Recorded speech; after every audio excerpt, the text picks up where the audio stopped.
The Maple Leafs will not be replacing outgoing President Brendan Shanahan. Instead, MLSE CEO Keith Pelley will be expanding his role with the organization to oversee the Leafs a little closer. Let's bring in our Lindsay Dunn, who joins us now from Scotiabank Arena. Lindsay, quite the interesting press conference here. First, how surprised are you with this move? I'm not surprised that they got rid of Brendan Shanahan. A little surprised given that multiple times throughout the press conference that Keith Pelley said that the Leafs is the greatest hockey organization in the world when it comes to sports, and that they will not have a president in place for such a significant franchise that even though people don't follow hockey, that they know the storied history of the Toronto Maple Leafs. So it is a bit surprising that he will expand his role a little bit. He says that Brad Treliving will expand his role, as well as head coach Craig Berube.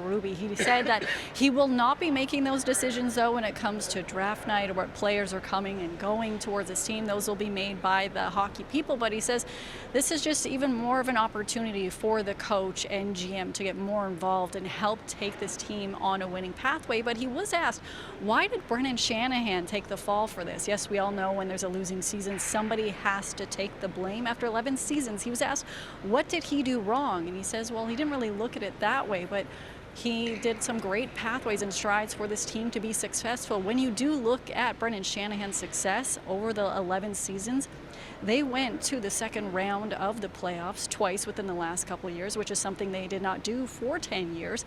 And they made it to the playoffs 9 out of 11 seasons while he was in his tenure, which is something no other NHL franchise has done. He also was part of the group that they drafted Mitch Marner and Austin Matthews and Matthew Nyes, and also got rid of coaches like the controversial Mike Babcock. So there was a lot of success underneath his tenure, but he was asked today, what is the measure of success that they will be looking at? I think we have to be on the pathway to win the Stanley Cup. I think the city has told us that.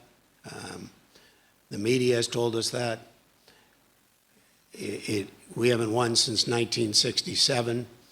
I think that when you look at the last 11 years, no other team has made the playoffs 9 years in 11 years. That's a testament to the development and the foundation that Brendan built. Our next step is to take it to the next level, and we felt that this move would help us get to the next level.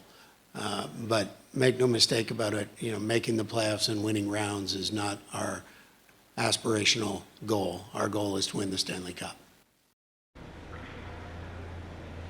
Yeah, he reiterated over and over how winning was the most important thing when it comes to this franchise or any of the MLSE sports teams. And he also said that he was here for Game 7.